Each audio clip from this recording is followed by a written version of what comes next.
আসসালামু আলাইকুম, সবাইকে স্বাগতম। আজকে আমি এই যে 78 সংখ্যাটি 10 ভিত্তিক দশমিক সংখ্যা, তো এই 78 সংখ্যাটি 2-এর পরিপূরক মান কীভাবে নির্ণয় করা যায় তা আলোচনা করব। তো আলোচনায় তোমাদের সাথে আছে আমি মোহাম্মদ সিরাজুল ইসলাম, প্রভাষক, বরিশাল সরকারি model school and college, Barishal. তো প্রিয় শিক্ষার্থী বন্ধুরা,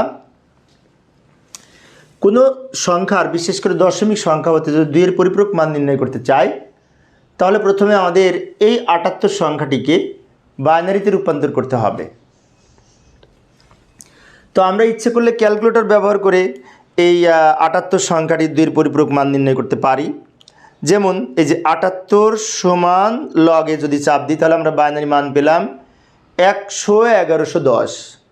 তো আমরা ক্যালকুলেটর ব্যবহার করে বাইনারি মান নির্ণয় করতে পারি 2-এর পরিপূরক করার জন্য, অথবা আমরা আলাদা জায়গায় এই 78কে যদি 2 দিয়ে বারবার ভাগ করি তাহলে কিন্তু বাইনারি মান নির্ণয় করা যাবে। তো যাই হোক, আমরা বাইনারি মান পেলাম ক্যালকুলেটর ব্যবহার করে 100-1110, এইটা পেলাম। তো সেই সংখ্যাটি আমরা এখানে লিখব। এই যে লক্ষ্য করি 100-1110, এটি আমরা বাইনারি মান পেলাম। এখন এই বাইনারি মান লক্ষ্য করলে দেখতে পাই 1, 2, 3, 4, 5, 6, 7টা বিট আছে। এখানে 7টা বিট আছে বাইনারির। তো এই 7 বিটের সাথে বামে আরও একটা শূন্য নিয়ে 8 বিট তৈরি করে নিতে হবে। তাহলে আমরা এই যে 8 বিটে এখানে একটা শূন্য নিয়ে অতিরিক্ত 8 বিট যে মান পেলাম, এটিকে বলা হয় 8 বিট প্রকৃত মান। অর্থাৎ 78-এর যে বাইনারি মান ছিল তার বাম পাশে আরও একটা শূন্য নিয়ে আমরা 8 বিট তৈরি করে নিয়েছি।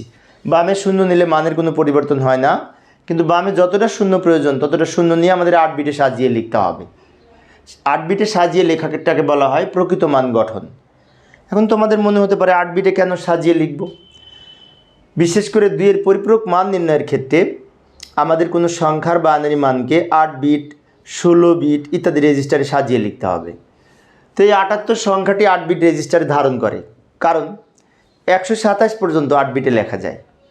127 পর্যন্ত যে সংখ্যাগুলি রয়েছে তার বাইনারি মানকে 8 বিট প্রকৃত মানে সাজিয়ে লেখা যায়।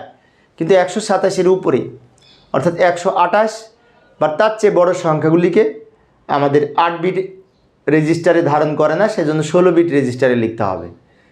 তো যাই হোক, সেই জন্য 78 সংখ্যাটি যেহেতু 127 এর মধ্যে, তাই আমরা 8 বিটে সাজিয়ে লিখেছি। তো 8 বিটে সাজিয়ে লিখে যে মানটা পেয়েছি এটিকে বলা হয় প্রকৃত মান। এবার এই প্রকৃত মান হতে 1-এর পরিপূরক মান গঠন করব।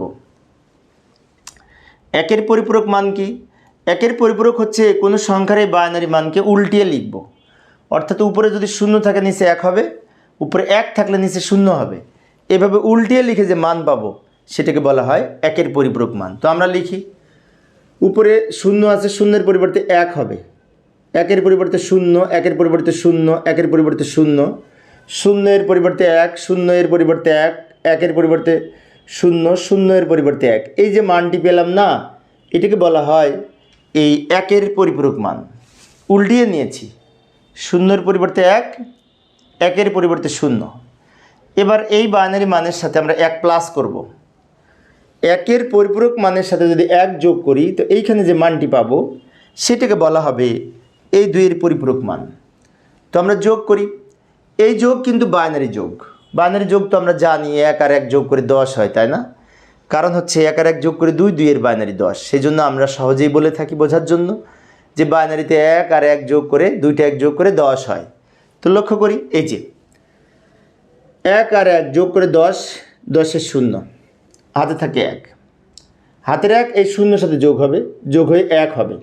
আর এই 0 নেমে যাবে, এই 0 নিচে নামিয়ে লিখবো, এই 1 নিচে নামাবো, এই 1 নিচে নামাবো, 0 নামিয়ে লিখবো, 1 নামিয়ে লিখবো। এই যে মানটি পেলাম এটি হচ্ছে 2-এর পরিপূরক মান। এবং 2-এর পরিপূরক মান নির্ণয় করার পরে আমরা যে মান পাই সেটি কিন্তু নেগেটিভ মান হয়। অর্থাৎ কোনো পজিটিভ সংখ্যাকে 2-এর পরিপূরক করে আমরা যে মান পাবো সেটি মাইনাসের মান হবে। সেজন্য এই যে লাইনটা ছিল এটি হচ্ছে +78-এর বাইনারি মান, তাকে আমরা 2-এর পরিপূরক করে যে মান পেয়েছি সেটা হচ্ছে -78-এর বাইনারি মান। অর্থাৎ 2-এর পরিপূরক করে মাইনাসের মান পাওয়া যায়, নেগেটিভ মান পাওয়া যায়। আবার নেগেটিভ মানকে 2-এর পরিপূরক করে পজিটিভ পাওয়া যায়। এই ধরনের অঙ্ক খুব কম আছে। এবং এখানে আরও একটি বিষয় লক্ষণীয়, এই যে 8 বিট রেজিস্টারের প্রথম বিটটা তো সাইন বিট। তো সাইন বিট যদি 0 হয় এই সংখ্যাটি প্লাস সংখ্যা বোঝায়, পজিটিভ বোঝায়। আর সাইন বিট যদি 1 হয় তাহলে এই সংখ্যাটি মাইনাস বা ঋণাত্মক বোঝায়। অর্থাৎ সাইন বিট যেহেতু 1 তাই সংখ্যাটি ঋণাত্মক। এইভাবে 2-এর পরিপূরক মান নির্ণয় করতে পারি। তো প্রিয় শিক্ষার্থী বন্ধুরা, আমি অল্প অল্প করে আলোচনা করি যাতে তোমরা ভালো মতো বুঝতে পারো। তো পরের ক্লাসে এই 78-এর পরে 79 এর 2-এর পরিপূরক মান নির্ণয় করার চেষ্টা করব। দেখার আমন্ত্রণ রইল। পরিশেষে সবাই ভালো থাকবে এবং সুস্থ থাকবে এই কামনায়। খোদা হাফেজ।